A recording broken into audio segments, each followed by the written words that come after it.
guy's a fucking dickhead. I don't really want to go see this guy. First of all, it ain't Pink Floyd without fucking David Gilmour. In my world, it ain't Pink Floyd without David Gilmour. Listen, I give breaks to people.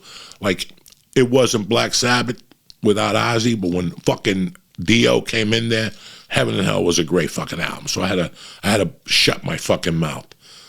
But this fucking guy, just, I don't know. I take that shit so fucking seriously. Like, I took their work so seriously. The way I did Nirvana's, the way I did fucking Led Zeppelin, the way I did early Ozzy. I look at that work and I go, that's fucking great work. And that's 4 fucking guys, okay? Regardless of what you say. Yeah, Randy Rhoads took it to the next level, but Ozzy was the statesman in that fucking band. They were young kids. Him and Rudy were young kids. So when all this shit started going on about, him trashing Gilmour, and Gilmour kept it together for years, man. Gilmour didn't say dick. I think the one guy died from Pink Floyd. Over the years, I think there's 3 original members left. And what fucking got me a little off, and you guys are gonna, when Ari called me to do that, I even got acid.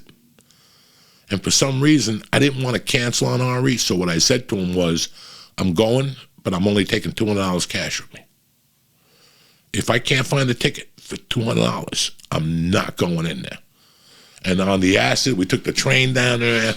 We went down there, and dog, we couldn't find a ticket for less than $200, and I was just fine with it. We ended up going to a place named Philippe's, and we got the French dip. We were eating while we were tripping. It was fucking tremendous. Then we went back to my house and watched some movie, and that was the end of it. And I was like, thank God I didn't go against my word and go see this fucking guy. And then maybe a year ago, one of my friends, the guy I told you about, called me up, and he goes, hey, man, he's at the Garden. Do you want to go? And at first, I was bored. I was like, I'll do anything at this point. I'll go see any fucking body.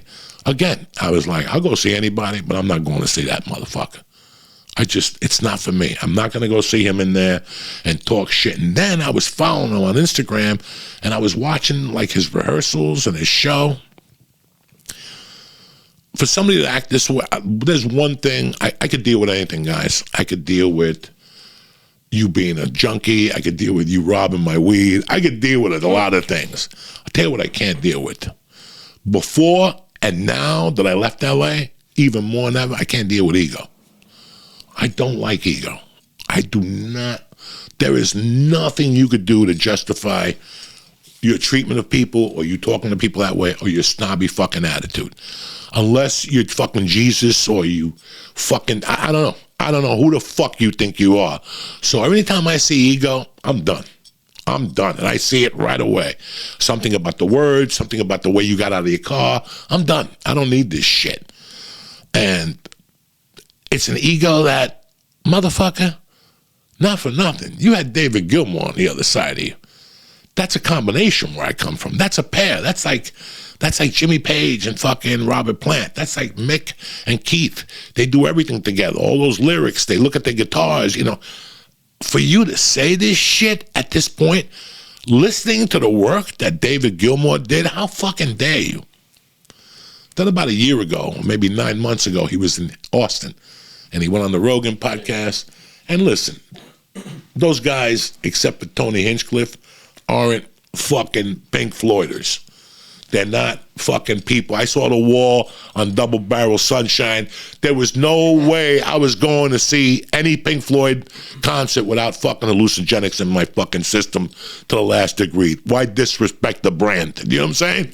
You're going to go see Pink Floyd? You're going to take a one-hitter? Go fuck yourself. Stay at home. Go and get the full effect of that motherfucker. You got to take mushrooms, take some Silly's chocolate. I don't give a fuck what you got to take.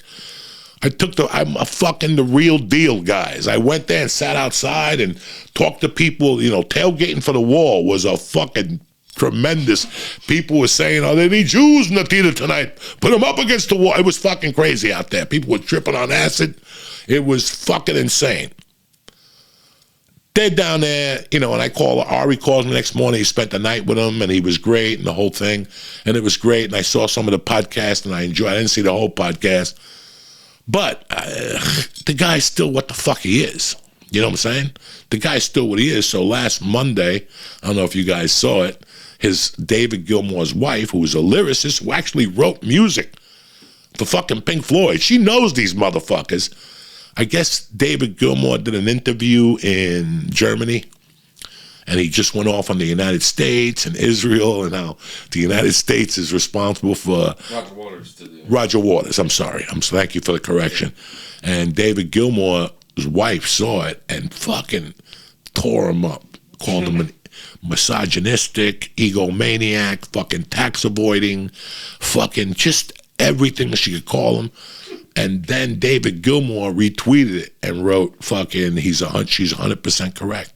So now there's a fucking war going on over there at Pink Floydville. But the thing that really hit me in the head, and Mike and I discussed it as we were setting up today, this motherfucker went and re-recorded one of the greatest albums of all time.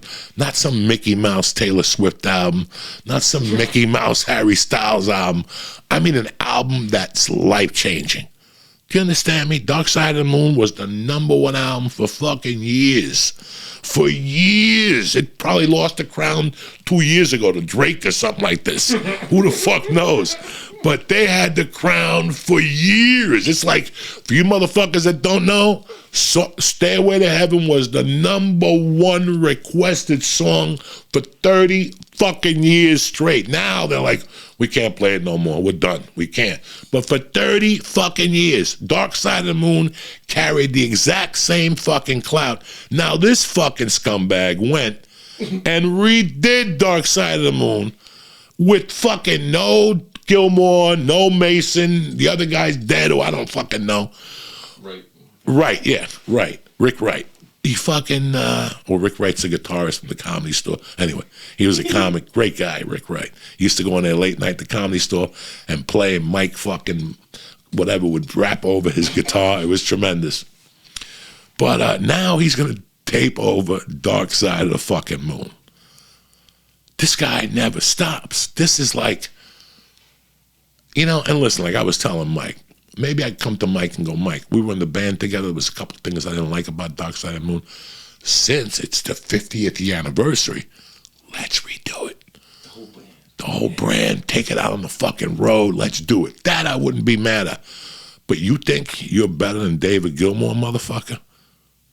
That's not fucking bueno in my fucking world. So guess what?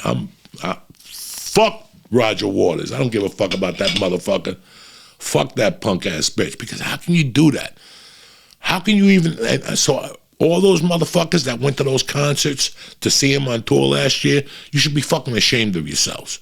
You should be fucking ashamed of yourself supporting that shit.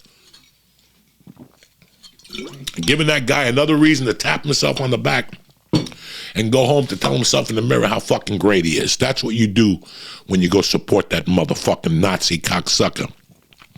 Anti-tax-paying motherfucker. How do you like that one? That's a big accusation, you fucking anti-tax cocksucker. But hey, what are you gonna do? That's another week in our fucking beautiful fucking lives, guys.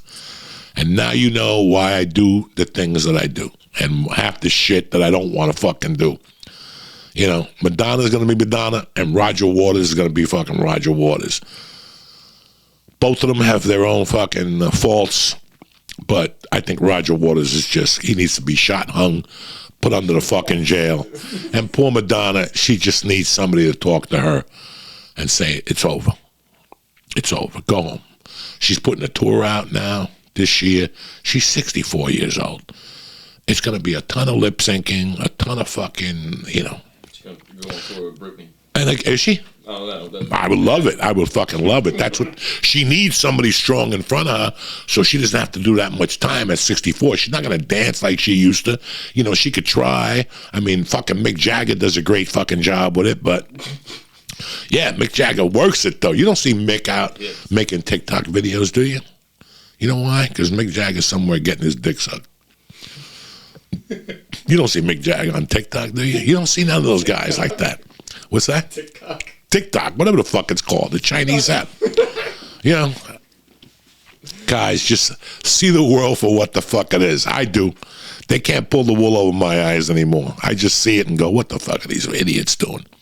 But anyway, that's another fun-filled fucking Monday motivation podcast from myself. That's why I cut it to once a week.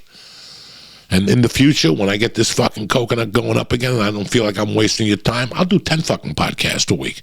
When I have something to say. These last 2 or 3 weeks, I've had something to say. I'm making a slow comeback into who the fuck I was. I'm excited about the book.